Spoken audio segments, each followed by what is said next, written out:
Hello नमस्कार दोस्तों, स्वागत है आपके अपने YouTube channel education first information 2.0 में। तो साथियों, ये वीडियो आपके लिए महत्वपूर्ण होने वाली है क्योंकि इस वीडियो में आपको कराने वाले हैं MA private first year classes 2025 MA private के लिए फर्स्ट ईयर का। तो ये हमारी चौथी वीडियो है। इससे पहले हमने 3 वीडियो अपलोड कर दी हैं। यदि आपने वो नहीं देखी हैं तो आप यूट्यूब के प्लेलिस्ट में जाइए, वहाँ आपको ये सभी वीडियो देखने को मिल जाएंगी। और आप 2024 वाली प्लेलिस्ट को आप देख लें, उसमें भी बहुत ही महत्वपूर्ण क्वेश्चन है। 24 और 25 की मिलाकर आप दोनों को रिवीजन एक बार मार लो। और बुक का नाम है इसका अंतर्राष्ट्रीय संबंध यानी कि इंटरनेशनल रिलेशंस। पेपर कोड है G271। इसकी पीडीएफ हमारे टेलीग्राम पर मिल जाएगी। टेलीग्राम का लिंक वीडियो को डिस्क्रिप्शन बॉक्स में दे रखा है, आप वहाँ से ज्वाइन कर लो।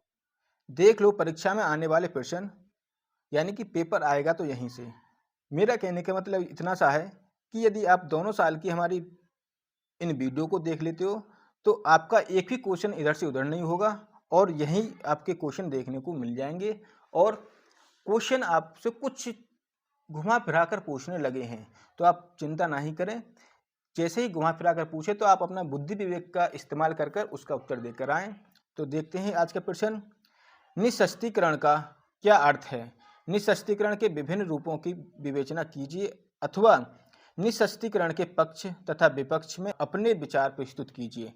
निःशस्त्रीकरण के पक्ष तथा विपक्ष में अपने विचार प्रस्तुत कीजिए अथवा निःशस्त्रीकरण की आवश्यकता एवं दर्शन पर संक्षिप्त टिप्पणी लिखिए। तो आपको इन तीनों में से कोई भी क्वेश्चन पूछ ले आपसे तो आपको केवल यही उत्तर करना है जिसे हम कराने वाले हैं। देखते हैं निःशस्त्रीकरण का अर्थ एवं परिभाषाएं। निःशस्त्रीकरण एक ऐसा कार्यक्रम है जिसका उद्देश्य घातक अस्त्र शस्त्रों के प्रयोग तथा उनकी प्रकृति से उत्पन्न विशिष्ट खतरों को कम करना है। इसका लक्ष्य पूर्ण रूप से सशस्त्र विहीन कर देना नहीं है, अपितु भाषण व विनाशकारी अस्त्रों के निर्माण को प्रतिबंधित करना है। इस प्रकार निःशस्त्रीकरण का वास्तविक लक्ष्य विद्यमान घातक हथियारों के अभाव को कम करना रहा है। निःशस्त्रीकरण को निम्नलिखित शब्दों में परिभाषित किया जा सकता है। तो देखते हैं। पहला पॉइंट हो जाएगा, मार्गेंथो के शब्दों में शस्त्र दौड़ को समाप्त करने के उद्देश्य से विशेष अथवा सभी प्रकार के शस्त्रों का बहिष्कार या कटौती निःशस्त्रीकरण कहलाता है। आगे देखते हैं स्लीचर के शब्दों में। तो स्लीचर के शब्दों में देखते हैं स्लीचर क्या कहते हैं इस निःशस्त्रीकरण के बारे में। तो स्लीचर के शब्दों में शाब्दिक रूप में इसका अर्थ है शारीरिक अहिंसा के लिए भौतिक तथा मानवीय साधनों का बहिष्कार या कटौती। परंतु कुछ वर्षों के पश्चात इसका कार्य अब 2 या 2 से अधिक राष्ट्रों द्वारा स्वेच्छा से समझौते द्वारा ऐसे सभी उपकरणों को सीमित करना, कटौती करना, उन्मूलन या नियंत्रण करना कुछ भी हो सकता है। वीवी डाइक के शब्दों में सैन्य शक्ति से संबंधित किसी भी नियंत्रित करने या प्रतिबंध लगाने के कार्य को निःशस्त्रीकरण की कार्रवाई समझा जाता है। जैकब तथा आर्टन के शब्दों में निःशस्त्रीकरण की राजनीतिक, सामूहिक सुरक्षा तथा क्षेत्रीय समझौते के बिल्कुल विपरीत है। भयंकर निवारक शक्ति की भयंकरता को दिखाने के स्थान पर निःशस्त्रीकरण ऐसी परिस्थितियां उत्पन्न करता है जो एक देश को इस बात का आश्वासन दिलाती है कि दूसरे देश न तो उस पर आक्रमण करने की कोई भावना रखते हैं और न ही कम से कम निकट भविष्य में ऐसा करने के योग्य हैं। रणनीति यह है कि सशस्त्र शक्तियों के संघर्ष के स्थान पर उन्हें शांत किया जाए। मार्गेंथो ने सामान्य और स्थानीय तथा मात्रात्मक और गुणात्मक निःशस्त्रीकरण के भेद पर विशेष बल दिया है। सामान्य निःशस्त्रीकरण में सभी राज्य भाग लेते हैं जबकि स्थानीय निःशस्त्रीकरण में सीमित संख्या में ही राज्य सम्मिलित होते हैं। निःशस्त्रीकरण पूर्ण भी हो सकता है, जैसा कि अमेरिका पूर्ण निःशस्त्रीकरण पर बल दे रहा है, जबकि रूस गुणात्मक निःशस्त्रीकरण के पक्ष में है। वस्तुतः निःशस्त्रीकरण शब्द का प्रयोग अनेक अर्थों में किया जाता है, जैसे शस्त्रों को सीमित करना, शस्त्रों को कम करना, उनका उन्मूलन करना या शस्त्रों पर नियंत्रण करना। मार्गेंथो के अनुसार शस्त्रों की कटौती या उन्हें समाप्त करने की योजना ही निशस्त्रीकरण है। यह अब एक व्यापक शब्द बन गया है जिसमें शस्त्रों को नियमित करने के किसी भी पक्ष को सम्मिलित किया जा सकता है। इस प्रकार निशस्त्रीकरण संपूर्ण अंतर्राष्ट्रीय राजनीति में सशस्त्र संघर्ष के स्थान पर समस्याओं को शांतिपूर्ण ढंग से आपसी सद्विश्वास और सहानुभूति से सुलझाने का दूसरा नाम है। अगला पॉइंट देखते हैं, निशस्त्रीकरण के विभिन्न रूप हैं। तो पहला देखते हैं, मार्गेंथो ने निशस्त्रीकरण के निम्नलिखित रूपों का उल्लेख किया है, जैसे सामान्य निशस्त्रीकरण।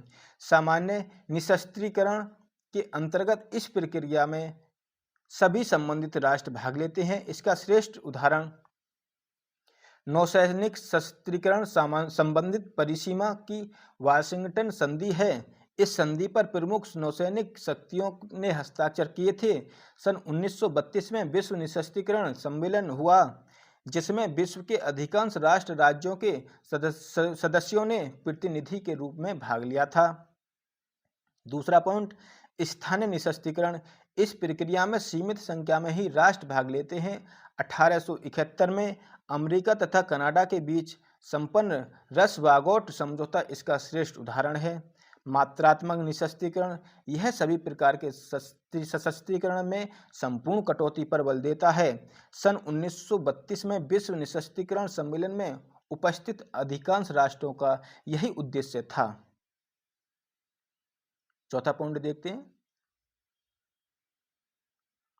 गुणात्मक निशस्त्रीकरण। यह विशेष प्रकार के शस्त्रों में कटौती अथवा इनके उन्मूलन का पक्षधर है। उदाहरण के लिए ब्रिटेन ने 1932 के विश्व निशस्त्रीकरण सम्मेलन में आक्रमणकारी शस्त्रों को अवैधानिक कराने का प्रयास किया था।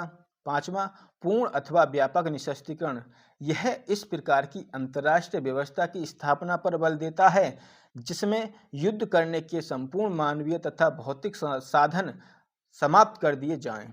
छठा, अनिवार्य निशस्त्रीकरण। यह युद्ध के उपरांत विजयी राष्ट्रों पर लागू होता है। प्रथम तथा द्वितीय विश्व युद्ध के उपरांत जर्मनी पर ऐसा ही एक तरफा निशस्त्रीकरण थोपा गया था।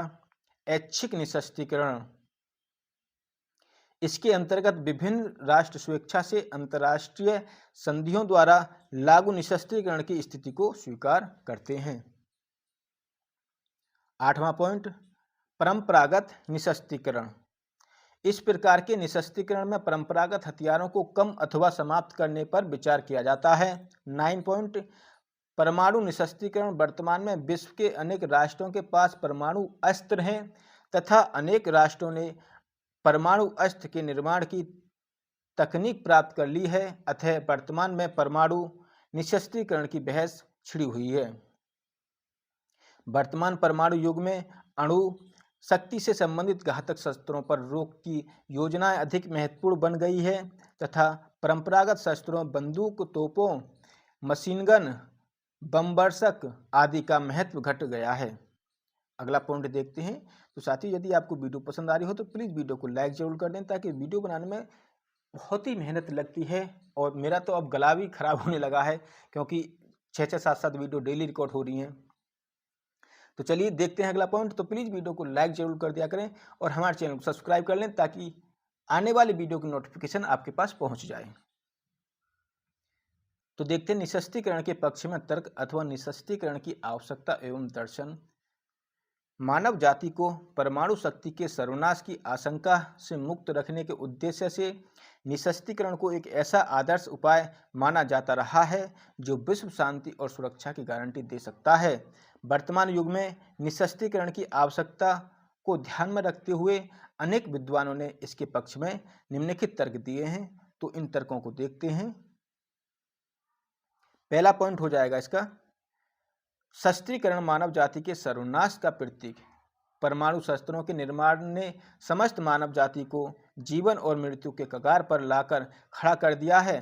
परमाणु बम का प्रथम परीक्षण 6 अगस्त 1945 ईस्वी को जापान के हिरोशिमा तथा नागासाकी नगरों पर हुआ।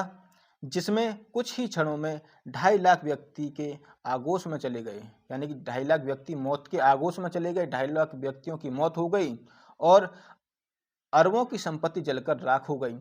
आज तो ऐसा भयानक अस्त्र शस्त्र बन चुके हैं कि उनके प्रयोग से संपूर्ण विश्व को अनेक बार समूल यानी कि संपूर्ण नष्ट किया जा सकता है। परमाणु बमों के अतिरिक्त हाइड्रोजन, न्यूट्रॉन तथा जीवाणु बमों की भयानकता और विनाशकारी शक्ति का उल्लेख शब्दों में नहीं किया जा सकता। खाड़ी युद्ध 1991 ईस्वी में जिन विनाशकारी शस्त्रों का प्रयोग हुआ है, उनकी प्रभावशीलता को देखते हुए संपूर्ण विश्व स्तब्ध रह गया था। अतः दिल्ली और मेक्सिको में आयोजित निशस्त्रीकरण सम्मेलनों में मानव जाति की सुरक्षा की बात उठाई गई थी। वर्तमान में संपूर्ण मानव जाति परमाणु बारूद पर बैठी हुई है, अतः उसकी सुरक्षा के लिए निशस्त्रीकरण किया जाना अति आवश्यक है। अगला पॉइंट, अंतर्राष्ट्रीय तनाव में कमी। यह सत्य है कि शस्त्रों के उत्पादन तथा प्रतिस्पर्धा ने राष्ट्रों के बीच प्रतिद्वंद्विता एवं तनाव उत्पन्न किया है। भारत और पाकिस्तान के मध्य तनाव इसका ज्वलंत उदाहरण है। राष्ट्र हितों के टकराव के कारण राज्य दूसरे राज्यों के विरुद्ध शस्त्रों का जमाव करते हैं और इसके परिणाम स्वरूप युद्ध की आशंका निरंतर बनी रहती है। पश्चिमी एशिया की विस्फोटक स्थिति शस्त्रों की प्राप्ति की प्रतिस्पर्धा का ही परिणाम है। अतः अंतर्राष्ट्रीय तनाव में कमी लाने के लिए निशस्त्रीकरण एक आदर्श उपाय सिद्ध हो सकता है।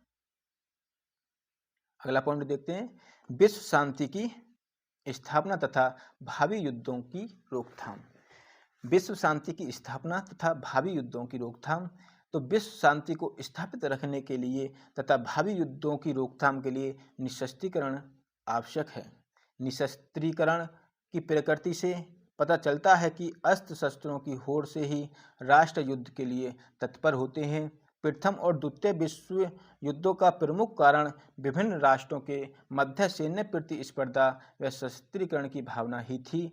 पुनः यही स्थिति उत्पन्न हो गई है, जिसके परिणाम स्वरूप विश्व शांति और राष्ट्रीय सुरक्षा खतरे में पड़ गई है। मार्गेंथो के अनुसार यह विश्वास किया जाता है कि शांति की स्थापना का सबसे महत्वपूर्ण उपाय निशस्त्रीकरण है। यह शक्ति संघर्ष को समाप्त करने में सहायता कर सकता है। जब तक निशस्त्रीकरण नहीं होगा, युद्ध तथा विनाश का अंत नहीं हो सकता। शस्त्रों के उत्पादन में यानी शस्त्रों के उत्पादन से ही युद्ध की संभावनाएं जन्म लेती हैं तथा असुरक्षा की भावना उत्पन्न होती है। चौथा पॉइंट, तृतीय विश्व युद्ध की संभावनाएं। तो द्वितीय विश्व युद्ध के बाद परमाणु शस्त्रों का उत्पादन इतने बड़े पैमाने पर हुआ है, जिसके परिणाम स्वरूप द्वितीय विश्व युद्ध की संभावना निकट भविष्य में दिखाई पड़ने लगी। तृतीय विश्व युद्ध में निश्चित रूप से परमाणु शस्त्रों का प्रयोग होगा और संपूर्ण मानव जाति विनाश के गर्त में डूब जाएगी। इस भयानक स्थिति की कल्पना के कारण ही विभिन्न निशस्त्रीकरण सम्मेलनों में विश्व शांति व सुरक्षा के संबंध में गंभीर चिंता व्यक्त की जाती रही है और निशस्त्रीकरण हेतु विश्व स्तर पर जागरूक जनमत की आवश्यकता पर बल दिया जा रहा है। वास्तव में आज हमें शस्त्रों की दौड़ के स्थान पर शांति के लिए दौड़ की आवश्यकता है। पांचवा पॉइंट, लोक कल्याणकारी कार्यों में वृद्धि। सशस्त्रीकरण लोक कल्याणकारी कार्यों की उपेक्षा करता है। सशस्त्रीकरण की प्रतिस्पर्धा से विश्व के सभी राष्ट्र, चाहे वे छोटे हो या बड़े, निर्धन हो या धनी, अपने बजट का अधिकांश भाग शस्त्रों के उत्पादन पर व्यय करते हैं।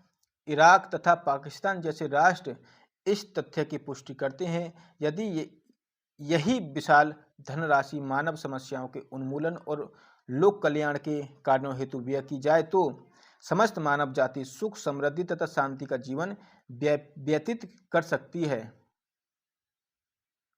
आगे देखते हैं, अतः मानव जाति के लिए कल्याण के लिए निशस्त्रीकरण को एक अत्यधिक आवश्यक उपाय बताया गया है। छठा पॉइंट, महाशक्तियों के हस्तक्षेप पर रोक। तो वर्तमान युग में शस्त्रों की प्रतिस्पर्धा के कारण विश्व के बड़े राज्य शस्त्रों के निर्यात के माध्यम से आयात करने वाले राज्यों के आंतरिक मामलों में हस्तक्षेप करते हैं तथा उनकी अर्थव्यवस्था एवं राजनीतिक स्थिरता को भंग करते हैं। अमेरिका द्वारा पाकिस्तान में भी और रूस और अफगानिस्तान में जो हस्तक्षेप हुआ है उसके मूल में शस्त्र निर्यात की नीति ही थी। सातवां पॉइंट, साम्राज्यवाद और उपनिवेशवाद का उन्मूलन। शक्तिशाली देश अपने शस्त्रों के भंडार के बल पर ही अपनी शक्ति और अपने साम्राज्य का विस्तार करते हैं। इस प्रकार शस्त्रीकरण साम्राज्यवाद और उपनिवेशवाद को भी प्रोत्साहन देता है। यदि निशस्त्रीकरण किया जाए तो साम्राज्यवाद और उपनिवेशवाद का स्वतः अंत हो जाएगा। आठवां पॉइंट है सामूहिक सुरक्षा से अधिक विकसित अवधारणा। सामूहिक सुरक्षा से अधिक विकसित अवधारणा निशस्त्रीकरण शक्ति का प्रत्यक्ष साधन है तथा इस संबंध में यह सामूहिक सुरक्षा की भावना की अपेक्षा अधिक विकसित अवधारणा है, जहां सामूहिक सुरक्षा में युद्ध छिड़ने के बाद सभी राष्ट्रों के सामूहिक प्रयत्नों द्वारा इसे सीमित करने का प्रयत्न किया जाता है। वह निशस्त्रीकरण तथा शस्त्र नियंत्रण युद्ध के स्थान पर अधिक विकसित उपाय प्रस्तुत करते हैं। संक्षेप में हम कह सकते हैं कि वर्तमान युग में निशस्त्रीकरण की आवश्यकता मुख्यतः दो कारणों से अनुभव की गई है: परमाणु युद्ध का भय तथा अंतर्राष्ट्रीय राजनीति में संदेह और तनाव में वृद्धि। इस संबंधित में टायनबी ने उचित ही लिखा है कि परमाणु युद्ध में हमने युद्ध को समाप्त नहीं किया तो युद्ध ही हमें समाप्त कर देगा। आज पश्चिमी एशिया, लैटिन अमेरिका तथा दक्षिण एशिया में जो तनावपूर्ण स्थिति है उसका प्रमुख कारण शस्त्रीकरण है, जिसके द्वारा महाशक्तियां अपने प्रभाव क्षेत्र का विस्तार करती हैं। नेक्स्ट पॉइंट, निशस्त्रीकरण के पक्ष में तर्क। तो कुछ विद्वान निशस्त्रीकरण के पक्ष में तर्क देते हुए यह स्वीकार करते हैं कि तात्पर्य नहीं है कि विशाल शांति के लिए निशस्त्रीकरण आवश्यक है। इन विद्वानों के प्रमुख तर्क निम्नलिखित हैं। तो क्या क्या है? युद्ध की आशंका में वृद्धि। तो निशस्त्रीकरण से युद्ध अथवा आक्रमण होने की आशंका अधिक बढ़ेगी। निशस्त्रीकरण से जिन राष्ट्रों के पास शस्त्र कम होंगे उन पर आक्रमण होने की आशंका अधिक बढ़ सकती है। दूसरा, वैज्ञानिक तथा तकनीकी विकास में कमी। तो निशस्त्रीकरण से वैज्ञानिक तथा तकनीकी क्षेत्र में तनाव यानी मानव जाति पर विपरीत प्रभाव पड़ेगा। क्या है कि निशस्त्रीकरण से वैज्ञानिक तथा तकनीकी क्षेत्र में मानव जाति पर विपरीत प्रभाव पड़ेगा और मानव जाति नवीन वैज्ञानिक व तकनीकी उपलब्धियों से वंचित रह जाएगी। तीसरा पॉइंट, आर्थिक मंदी के लिए उत्तरदायी। आर्थिक मंदी के लिए उत्तरदायी। तो निशस्त्रीकरण से आर्थिक मंदी उत्पन्न होगी तथा समृद्धि के मार्ग में अवरोध उत्पन्न होगा। चौथा पॉइंट, शस्त्र नहीं वरन राजनीतिक विवाद युद्ध का कारण। सशस्त्र नहीं वरन राजनीतिक विवाद युद्ध का कारण है। आलोचक निशस्त्रीकरण के शांति सिद्धांत के तर्क को स्वीकार नहीं करते हैं। उनका यह तर्क है कि शस्त्र युद्ध को प्रेरित नहीं करते हैं वरन राजनीतिक विरोध तथा शत्रुता मानसिक युद्ध का कारण बनते हैं, जो बदले में युद्ध सामग्री के निर्माण पर बल देते हैं। एस.एम. पोसोली के शब्दों में, एक उपकरण केवल एक उपकरण होता है तथा कोई भी तर्क आज तक यह प्रमाणित नहीं कर सका कि हथियारों के कारण युद्ध होता है तथा इसके विपरीत नए तर्क ने ही यह प्रमाणित कर सका कि केवल युद्ध अथवा युद्ध का खतरा ही शस्त्रों को जन्म लेता है या जन्म देता है। पांचवा पॉइंट, शस्त्रों की उपस्थिति युद्ध निवारक के रूप में। अनेक विद्वानों का यह मत है कि शस्त्र युद्ध निवारक के रूप में कार्य करते हैं। यह बात आधुनिक युग में उचित प्रतीत होती है क्योंकि परमाणु तथा दूसरी प्रकार के भयंकर शस्त्रों की उपस्थिति के कारण राष्ट्र अपने विवादों का समाधान करने के लिए युद्ध का खतरा उठाना नहीं चाहते हैं। क्विंसी राइट का मत है कि निशस्त्रीकरण शायद युद्ध की बारंबारता में वृद्धि कर देता है। युद्ध से बचने की प्रभावशाली साधन युद्ध के लिए तैयार होना है तथा निशस्त्र होने का अर्थ है युद्ध अथवा आक्रमण को निमंत्रण देना। अगला पॉइंट है, यदि साथियों आपको वीडियो पसंद आ रही हो तो प्लीज वीडियो को लाइक जरूर कर दें। छठा पॉइंट है, निशस्त्रीकरण से स्थायी विश्व शांति संभव नहीं, यानी कि निशस्त्रीकरण से स्थायी विश्व शांति संभव नहीं।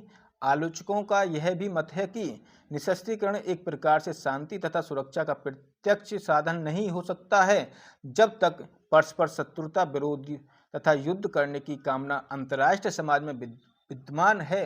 अंतर्राष्ट्रीय शांति तथा सुरक्षा की स्थिति तनावपूर्ण तथा समस्यात्मक बनी रहेगी। सातवां, अंतर्राष्ट्रीय सामंजस्य केवल साधन है, निशस्त्रीकरण की उपज नहीं।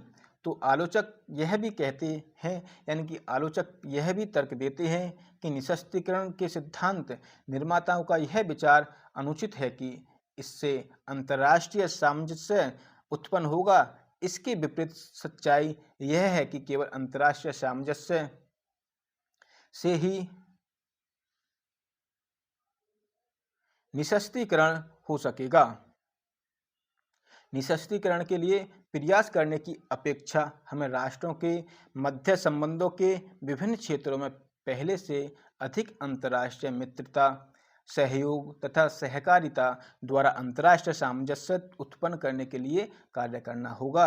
आठवां पॉइंट है, समृद्धि की अपेक्षा राष्ट्रीय सुरक्षा अधिक महत्वपूर्ण, यानी कि समृद्धि की अपेक्षा राष्ट्रीय सुरक्षा अधिक महत्वपूर्ण उद्देश्य है, क्योंकि समृद्धि तो केवल सुरक्षा के वातावरण में ही संभव है तथा सुरक्षा की प्राप्ति शस्त्रों से ही हो सकती है। धन संपत्ति की अपेक्षा सुरक्षा अधिक आवश्यक है, विकास की अपेक्षा जीवन अधिक महत्वपूर्ण है। तो वास्तव में उपरोक्त तर्क व्यवहारिक से निरर्थक और सराहनीय है। वस्तु स्थिति यह है कि शास्त्रीकरण मनोवैज्ञानिक दृष्टि से युद्ध को जन्म देता है। तो साथियों, वीडियो आपको कैसी लगी? वीडियो को लाइक करके अपने फ्रेंडों को शेयर कर दें ताकि ऐसी और वीडियो आपको मिलती रहे, क्योंकि वीडियो बनाने में आप बहुत ही मेहनत करनी पड़ती है और आप केवल एक लाइक के लिए बस आपको एक बटन ही दबाना है। तो प्लीज़ वीडियो को लाइक कर दिया करें और हमारे चैनल को सब्सक्राइब कर लें ताकि आने वाली वीडियो की नोटिफिकेशन आपके पास पहुंच जाए। तो चलिए यहीं तक, जय हिंद साथियों।